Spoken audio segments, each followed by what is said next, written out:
Você sabia que a literatura, principalmente os clássicos, né, falam muito sobre a questão da amargura? A amargura, ela pode destruir a nossa vida. Essa que é a realidade. E, por incrível que pareça, né, para alguns, não para mim, a literatura ela mostra muito personagens que não conseguiram superar a dor. E a amargura toma conta desse personagem, transformando toda a vida desse personagem para pior. Vou dar um exemplo, né? Morro dos Ventos Uivantes, né, de Emily Brontë. O tema central dessa história é a amargura. Na história, no livro, a gente tem a história de Heathcliff, que foi um menino adotado, que cresceu sendo desprezado e humilhado. Ao perder o grande amor da sua vida, Cat, para outro homem, ele decide destruir todos ao seu redor. A sua dor se transforma numa amargura que atravessa gerações.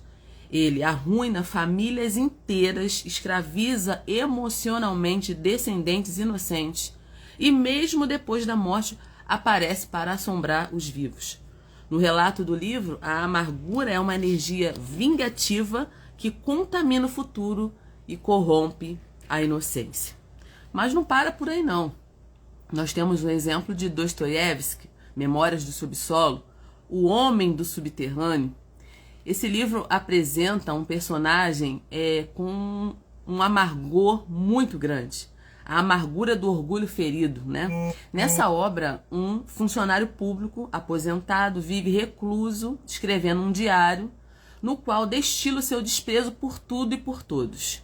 Ele é um misantropo ressentido, incapaz de perdoar o mundo por não reconhecê-lo.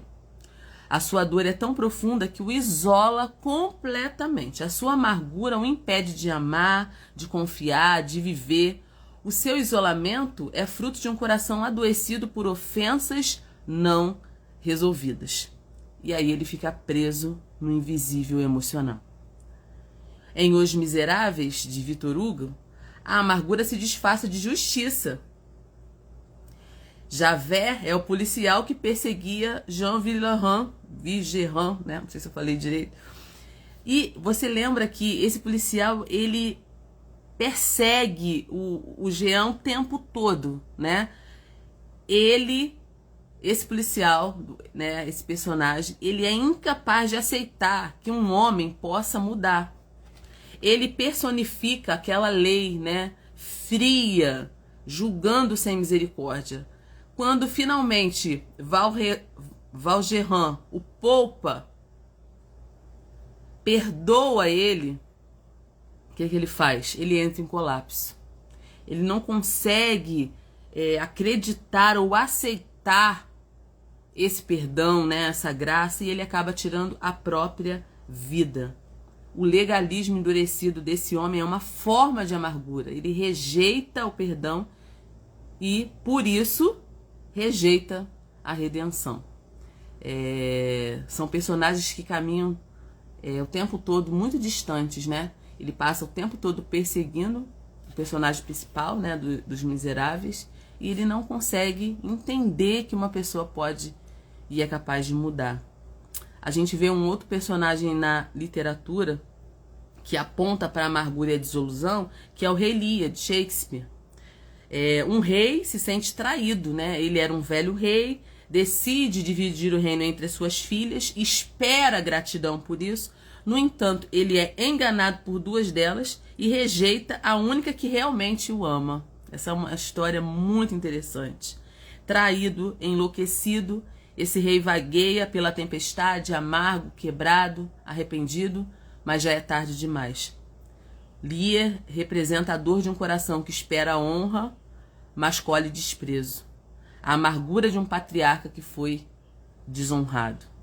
E por aí vai outros exemplos. Em Grandes Esperanças, de Charles Dickens, conta a história de Miss Havisham, que foi abandonada no altar. Desde então, ela nunca mais tirou o vestido de noiva.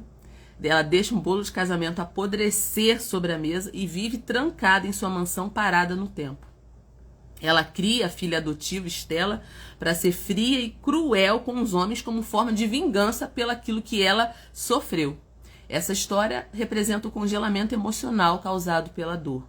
Quando a pessoa se recusa a ser curada, ela passa a transmitir e a ensinar experiências frustrantes aos outros como verdades incontestáveis. E eu estou falando de alguns personagens da literatura clássica que não conseguiram romper essa questão da dor e da amargura. Em Madame Bovary, de Gustave Flaubert, conta a história da amargura que surge da ingratidão. A sua personagem, Emma Bovary, sonha com uma vida romântica, luxuosa, apaixonante. Quando ela se casa com um médico do interior, ela percebe o tédio da vida comum e, ingrata pela vida que tem, envolve-se em adultérios e dívidas. Emma acaba sozinha, desesperada, morrendo envenenada.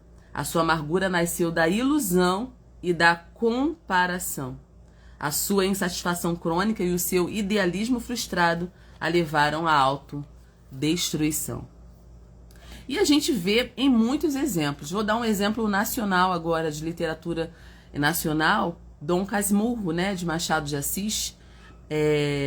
O Bentinho suspeita, né, ele acredita que foi traído pela Capitu, a sua esposa, mas ele não tem essa certeza. E essa dúvida se torna em obsessão na vida dele. Ele reconta essa história com frieza e amargura, tentando convencer a gente, convencer o leitor que ele tem razão. E no fim do livro, o que resta? Resta um personagem solitário, um homem solitário, corroído por suposições e pela incapacidade de perdoar. Então a gente vê muitos exemplos, né, de pessoas, através da própria literatura, que passaram por essa questão da dor e da amargura e não conseguem sair, né, desse ninho de dor e de amargura. E a literatura, ela é visceral por isso, né? Porque nós nos identificamos em muitos casos com esses personagens, tanto para o lado do bem quanto para o lado do mal, e a literatura faz isso muito bem, né? Mas a gente precisa entender que todos esses livros, esses personagens estão contando uma história pra gente, estão passando uma mensagem pra gente.